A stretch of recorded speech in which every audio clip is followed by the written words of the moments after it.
Hello everyone, this is Miguel Greenberg.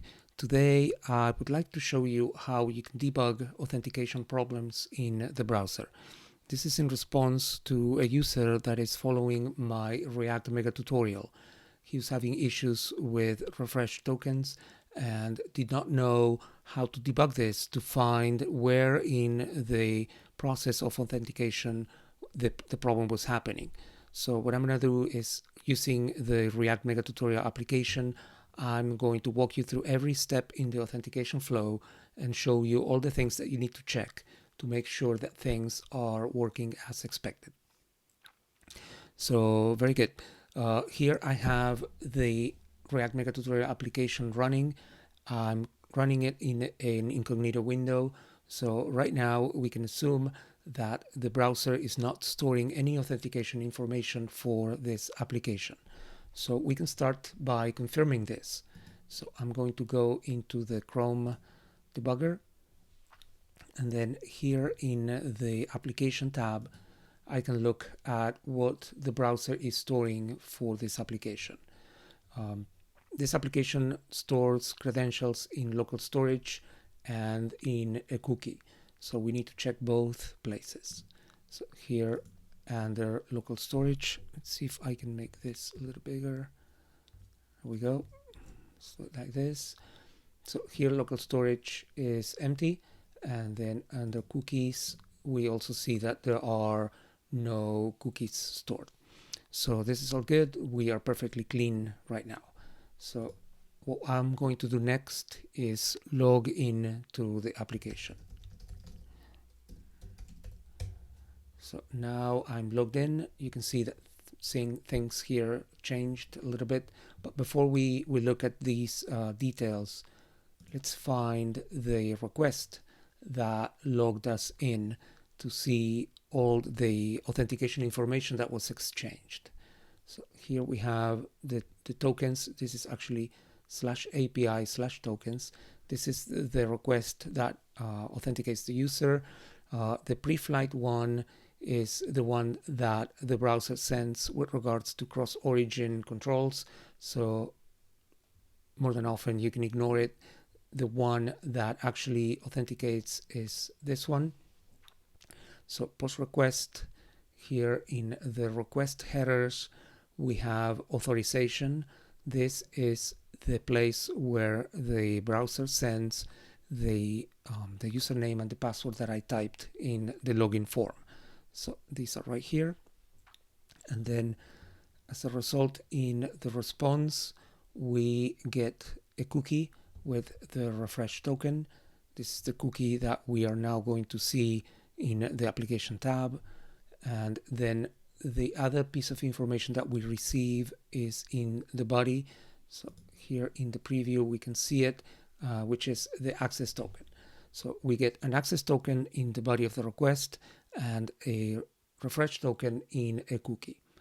So now here in application we have the refresh token. Let's make this a little bigger.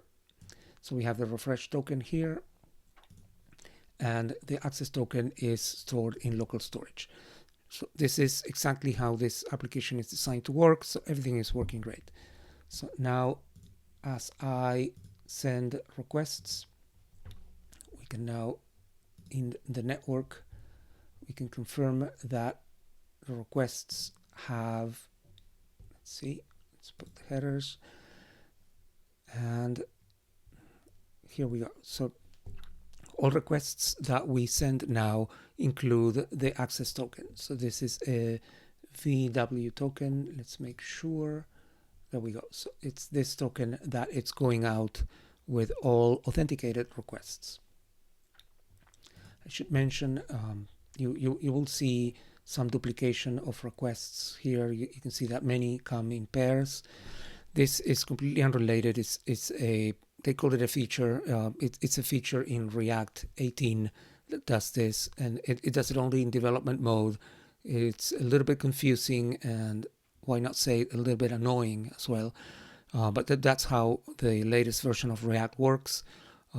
If you're interested to know why they do this, feel free to Google it. There's plenty of blogs and articles about it. But anyway, keep that in mind.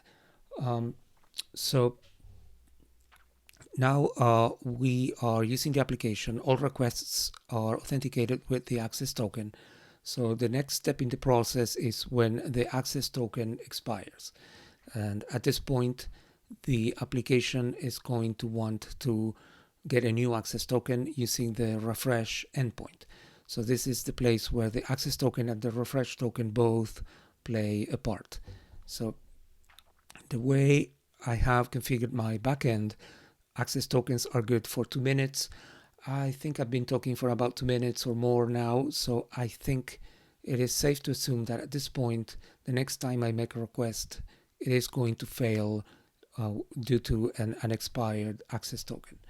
So what we can do here is scroll to the bottom, and I'm going to make a request, and if I see any red here, I'm going to know that there was a request that failed. So let's try this and scroll to the bottom, and this is the request that failed with a 401.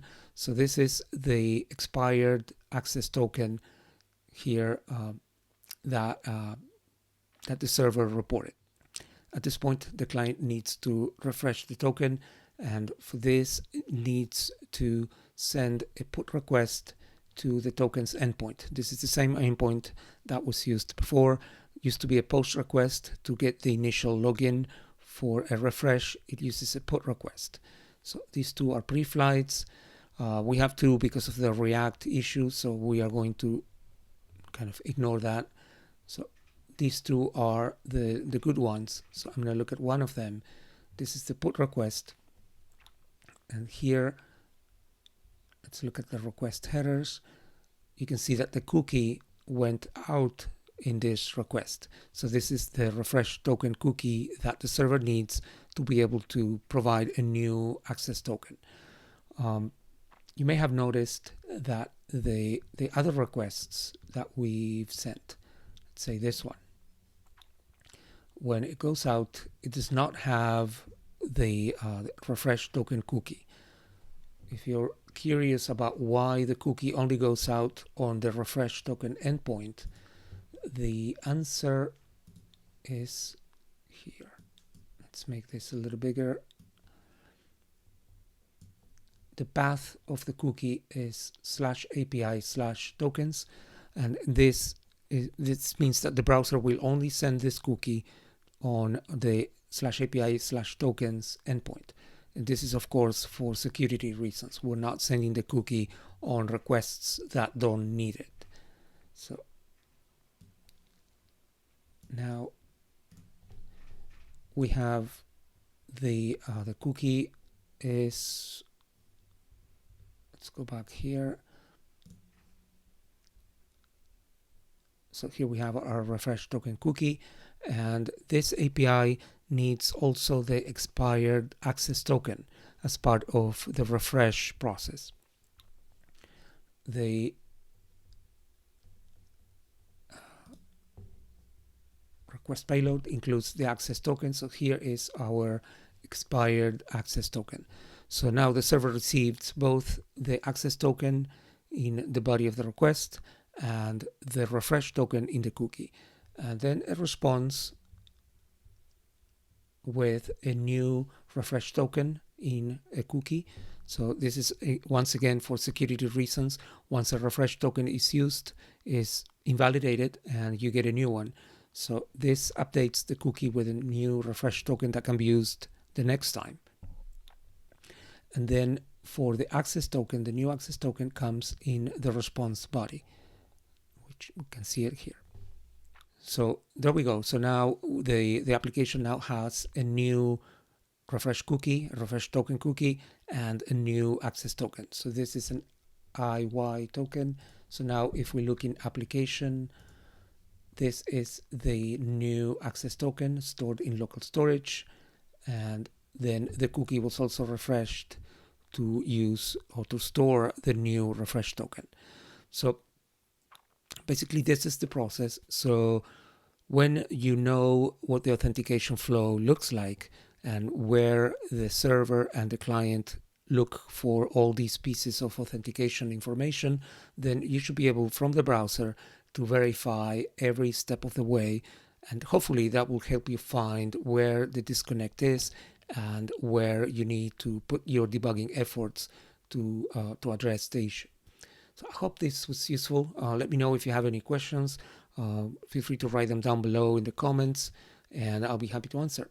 Thank you so much. Bye-bye.